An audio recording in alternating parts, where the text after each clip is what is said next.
Welcome back to Gentle Growth with Ivy. As always, this is Ivy, and today I have a very special guest with me. Her name is Elise Dehart. Elise, go ahead and introduce yourself. Hey, so my name's Elise, and I am a narcissistic abuse recovery coach and manifesting coach. Wonderful. And what is your business name, or where do you work? So I'm one of those people, thankfully, I work online. I have clients all around the world, South Africa, London. So really, I can work with anybody, anywhere. And I am the owner of Real Talk Coaching. Awesome. I love that. And so what is your mission or your passion behind what you do? Oh my gosh. If anybody has ever been in a narcissistic abuse recovery situation, or if you've ever been in just a toxic relationship, recovering from that, it feels like war inside of your own body. And it was one of those things. I was raised by narcissists, and I was severely bullied at school as well. So not only was I being bullied and abused at home, but I was being bullied and abused at school. So growing up, there was no safe space for me. And with that, I just started getting into really bad friendships, and I started getting into really bad relationships because they all just like coincide with each other. Yeah. And the last relationship that I was in, it was 8 years, and it was with a covert narcissist, or somebody who could be pretty closely described as a covert narcissist. And the mental abuse, the emotional abuse, and trigger warning, but even the SA was just life altering. So you definitely have that passion and that drive behind you because you experienced it yourself. Yeah, absolutely. Sure. And it was at that point when I left the person that I was with for 8 years, I was like, that's it.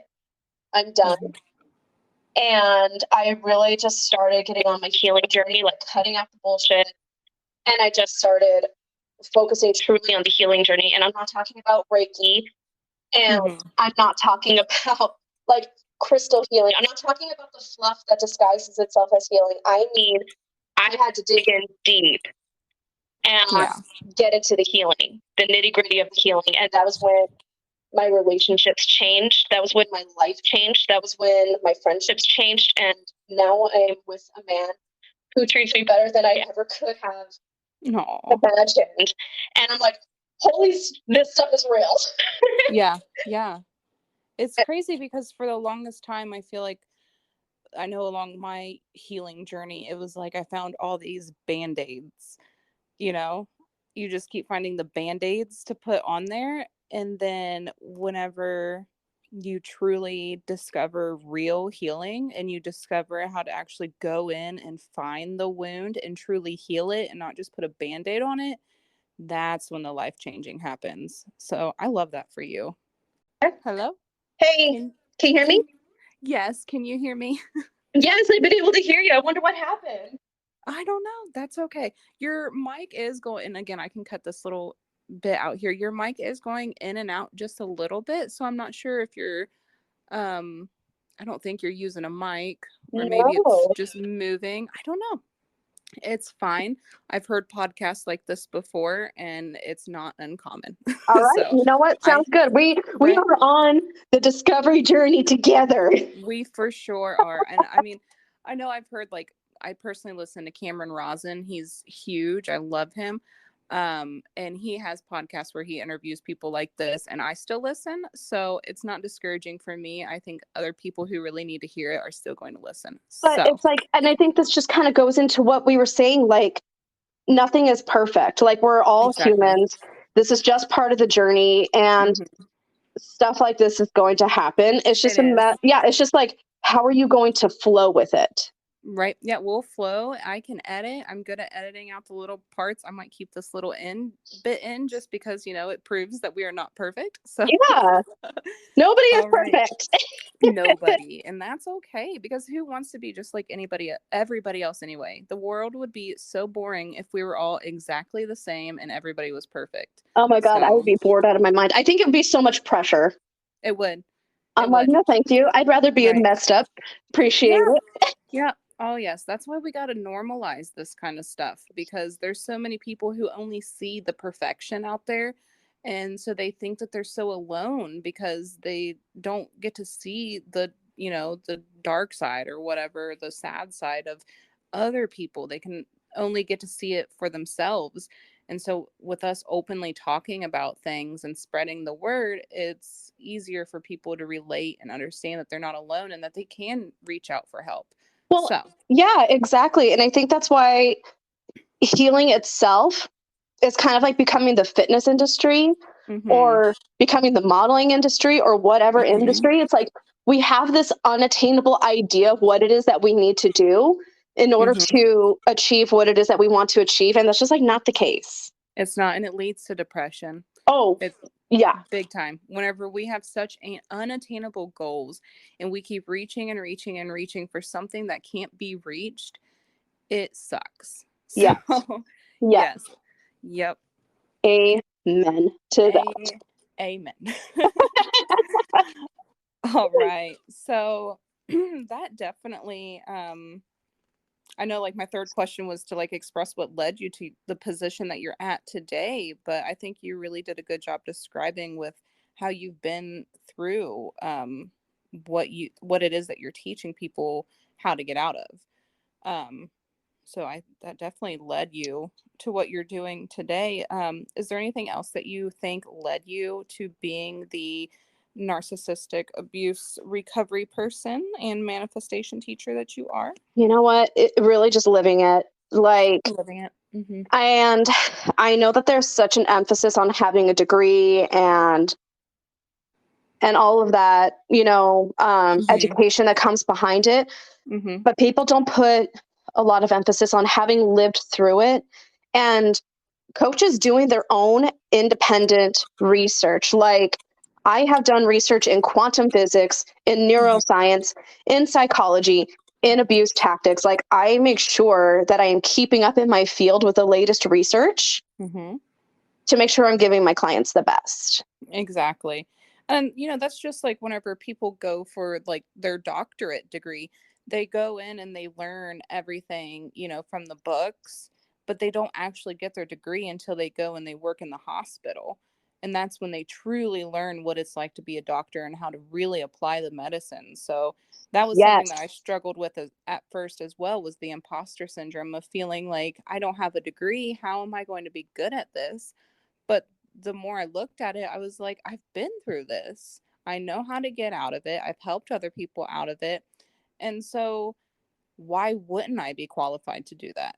exactly. And Yes. therapists are amazing and they absolutely have a place in this world. But Mhm. a lot of them can't connect with their clients on Mm-mm. some of the stuff that they're going through because they themselves haven't lived through it. Exactly. And as working with narcissists, well, people recovering from narcissists, that they lack empathy.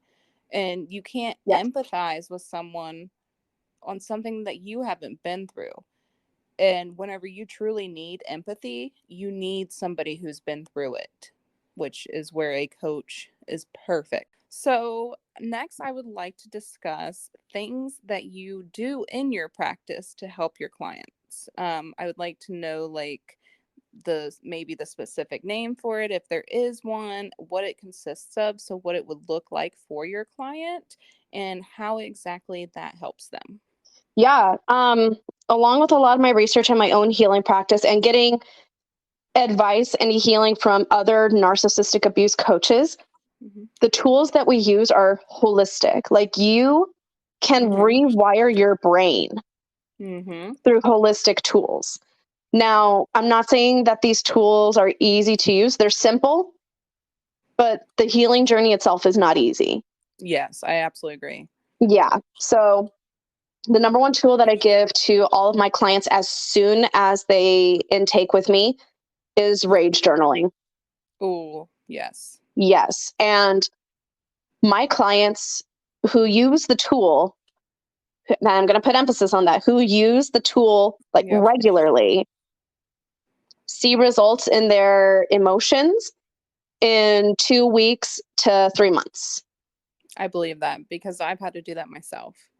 Yeah. So, and it's so simple. I always say it's so simple. It seems silly at first. Just like with positive affirmations, you feel silly sitting there looking in the mirror saying, I am powerful. I am great. I am smart. You feel so silly. Right. But then once you get into it, you feel the power behind it and you truly can rewire your brain with those things. Yes. So I love that. I absolutely love rage journaling. If there's any tool that I have them start off with, I'm like, look, you got to start addressing the emotions that are coming up for you. And you have to start really just allowing your body to release what it's holding in. And what sucks about narcissistic abuse is that these people, a lot of the time, get away with it. Yeah. So how on earth do you find that emotional justice when they're outliving their lives? Yeah, you have to validate yourself. Yes. And it sucks because I know growing up, a lot of people were almost taught to seek validation outside of ourselves. Yes. We're taught that we perform for an award, basically, and we're taught that from a very young age. I mean, even now when my kid pees in the potty, she gets chocolate, and so whenever you can truly teach someone to get the validation from inside of themselves and you can truly teach them to stop seeking it from outside sources, oh, that's a powerful step in healing. I love that. Yes. And we should be able to safely get yes, we need to validate ourselves, absolutely, first and foremost, but you need to surround yourself with people who can also validate you, because that is just going to elevate your growing. At the end of the day, we are pack animals.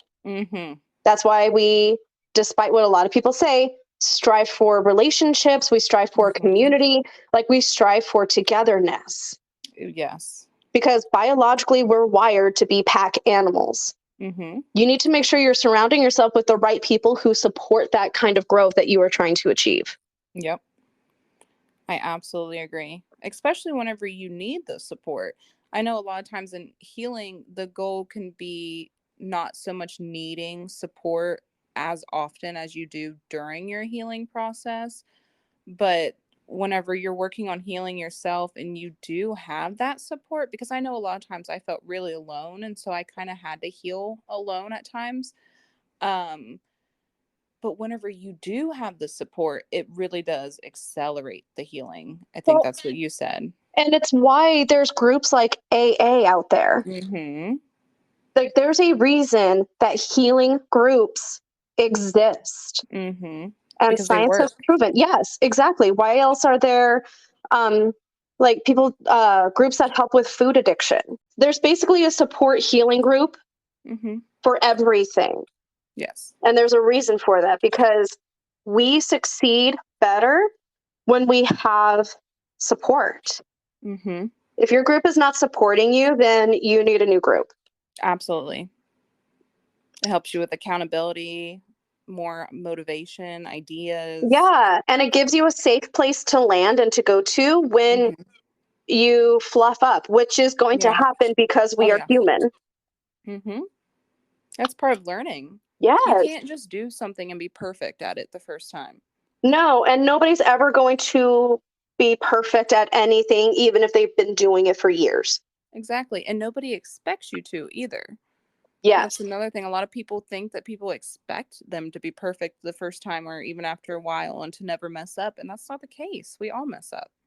Yes, exactly. Like, nobody is born a pilot. Nobody is born a real estate agent. Nobody is born a business owner. Like, this is something that everybody has to practice on. You grow into it. Yes, exactly. Yes. I love that. What's another tool that you use for your coaching? You know what? That is the number one tool that I use. Yeah. That is the number one tool that I use. I am always an advocate for meditation. And meditation also has been scientifically proven to rewire the brain. All the tools that I've used myself, they worked, and then I dug into the science of why. Yep. There's no science behind crystal healing. No, I mean, there's science behind frequency, but I haven't found anything that like truly proves that crystals can heal. And then again, is it really the crystal healing, or is it yourself manifesting? Placebo effect. Yeah, exactly. I definitely believe in frequencies. Those exist. But I'm not going to rely on rose quartz to help me heal my wound from when a partner cheated on me. I feel that. Like, you just can't. Yeah, it's because I mean, it's all about in the belief in it too. Like, I understand how those can help somebody because you're putting your belief in that. Whenever you believe, if I hold this, I can be more calm. You're telling yourself, I'm holding this so I can be calm. You're telling yourself you can be calm. You know, there's like definitely a placebo effect to it. I 100% believe that. However, you're not going to find true healing of digging into the mess that's in your heart and in your brain through a crystal. Like, you're going to have to do the dirty work. Yep. It can help, but I fully believe it's not going to do it completely by itself. And I think anybody else who does practice with crystals could agree that it takes work as well. Yeah. So. And if my clients come to me and they say they want to use crystals and they're not willing to give up on them, I'm like, yeah, perfect. Don't have your own thing. Yeah, absolutely. I have a lot of crystals myself because I love the way that they look.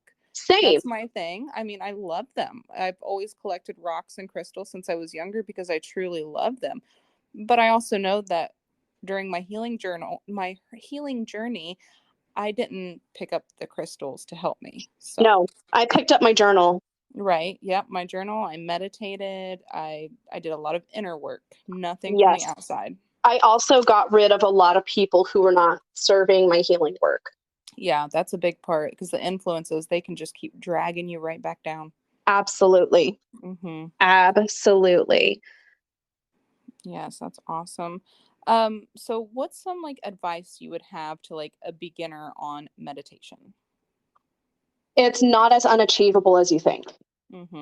Because when you think of meditation, you have this image in your brain of a monk who's able to hold the same position for hours at a time in absolute silence. And that's just not the case. No. My brain wanders. Start off with guided meditations. Start off with 2 minutes. Yes. It doesn't matter. Just start. Yep. That's the biggest thing that I speak on too is just start just 2 minutes a day. Do it for a week. The week after that, try 4 minutes. And then the week after, you can just keep a little bit and then it becomes nothing. It's like just your daily practice. Super easy. Yes. I love that. Absolutely. Absolutely. Hopefully I don't take away from what you were going to say. I know whenever I first started meditating, it was really frustrating because I felt like I had to stop my thoughts. And that if I didn't stop my thoughts, I was failing at meditation. But then I learned you don't fail at meditation. Like you're a beginner meditator, and failure is just a perspective. Yes. It's just your perspective. Like, nobody is grading you. No. On your nobody knows what's going on inside your brain. Like, if you have a thought, just be like, okay, cool. And then go back to, my brain still does that. And I've been meditating for years. Exactly. One of my favorite guided meditations whenever I first started was imagining your thoughts like logs in a river. You notice it and then it keeps going. Yes. For me, that was a game changer. I was like, okay, I see you, thought. Keep going. I'd sit there. I'd accept the quiet. Another thought would pop up. And I'm like, okay, I see you. Keep going. And it's just over and over. And sooner or later, you'll notice that you get more of the silent pauses in between. And that's when you really start to feel the calm.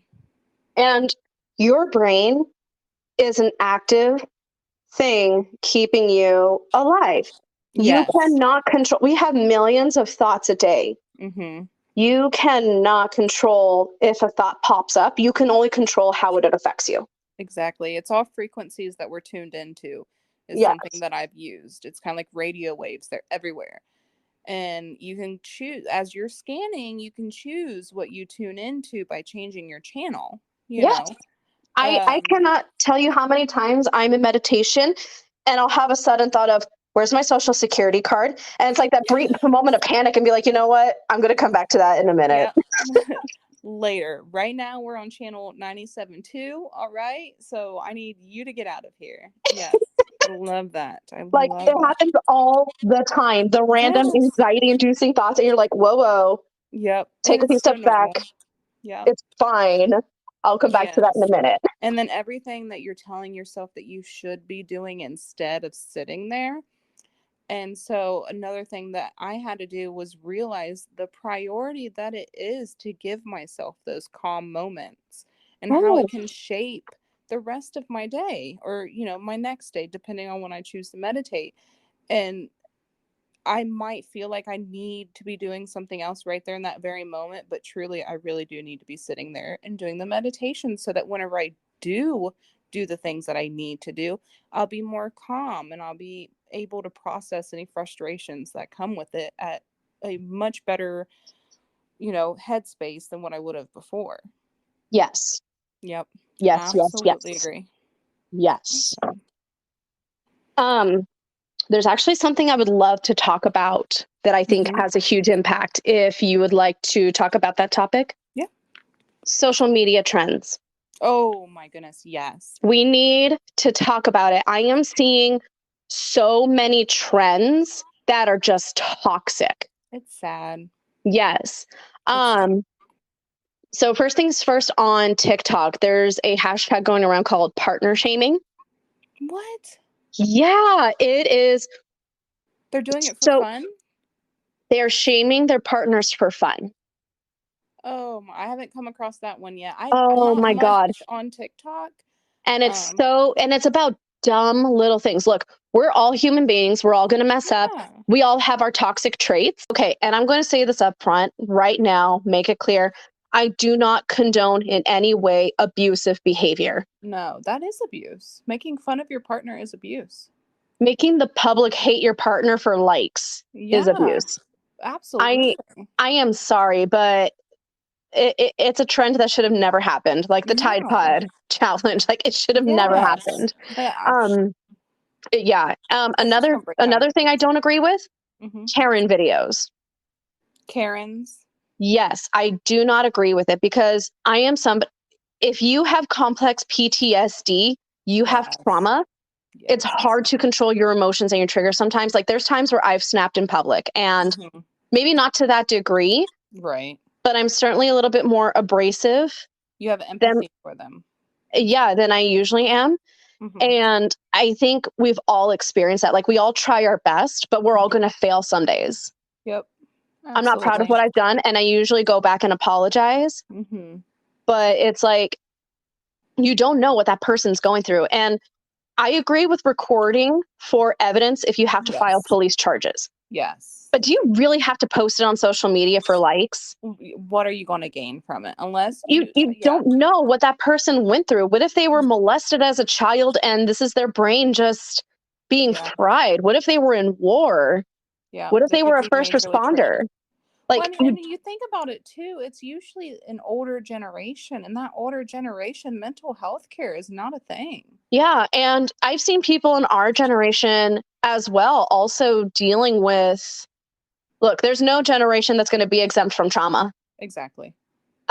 We're human beings. We're all going to go through stuff that's going to be traumatic, and that's just it, period. Yeah. It's unfortunate. I understand recording somebody if they're like a physical danger to you for evidence, if you want to press charges, because you're certainly well within your right to do that if you're harmed. But can we be decent humans and not post it on social media? Yeah, I absolutely agree. I mean, what if that was your child, Like, I know some people will post videos of, like, their kids having fits and stuff, and I don't agree with that either. And, like, I couldn't imagine if, like, my child was having a fit and then somebody else posted it, like, yeah, it's not exactly relatable. That was just one of the first things that popped in my mind. Yeah, and I'm not a mom, so I can't relate to that. I think it's There's this one mom that posts what her child is screaming about, and I feel like it's relatable for other moms. It's True. like, oh, cool, your Yes. kid is having a meltdown because you didn't give them the correct colored M&Ms too. Awesome. Like, yeah, awareness and just being mean is different. Yeah. Like, you're not alone. My kid does this too. Versus, oh my God, look at my kid. They won't shut up. You know? It's all about intention. Are you posting it just for likes, or are you posting it for community? Yeah. But posting Karen videos, partner shaming videos, those are not fun. No, and they're completely unnecessary. Yeah. I've seen a lot of toxic trends really, and you think about like, excuse me, the trend where parents were cracking eggs on their kids' heads and stuff. Like, I know that doesn't seem too big of a deal, but I know like if I did that to my kid, she'd probably cry because it would hurt her. And so I couldn't imagine just like doing that to my kid and then posting it for views. And these people, it's not like a lot of them are even influencers. So what are these views getting them? They're not getting money. They're just getting that small amount of attention. Yeah. Which Yeah. They might need some counseling. Yeah. I'm there are certain TikTok trends and social media trends that should not be a thing. Oh, I absolutely agree. They should just not be a thing. Yep. Agreed. Mm-hmm. Was there anything else that you wanted to talk about with any of your practices or anything else? So many things. So many things. So many things. Well, you are more than welcome to come back as well. I might have my connection fixed by then. And we can definitely chat more and stay in touch. And yeah, let's do that. I feel like today's episode was really good. We addressed some stuff. And if you would like to have me next time, I would love to talk about red flags and accepting responsibility in your own relationships. Yes. Even the abusive ones. So let's just say you're going to come back. Yeah. I like those for sure. All right. In the meantime, I would love for you to give yourself a little shout out and let people know where the best place to contact you is and like the best place to follow you is. Okay. So follow me on Instagram at real.talk.coaching. I post advice regularly, and I'm going to start hosting live Q&As where I can actually help you in real time with what's going on with your life. So definitely stay tuned in that. And I'll be launching my website very soon. Awesome. That's exciting. I'm so excited. I'm excited. Yes. I will be looking for that link for sure. Thank you. Yes, it was such an honor being on your show today. Thank you so much for having me. Yes, it was an honor having you for sure. And I can't wait to have you back because you're easy to talk to, for one. You're very open, which I love and more people need. And you have a lot of valuable information and advice. So you will be back. Yes, thank you. Thank you so much. Oh my gosh, I got like the chills. I'm like, yay! Yes, I know. I got little goosebumps on my legs too. So this is a good one for sure. Oh yes, agreed, 100%. All right. Well, thank you so much again. I can't thank you enough. I can't thank you enough. All right. Bye-bye. Bye.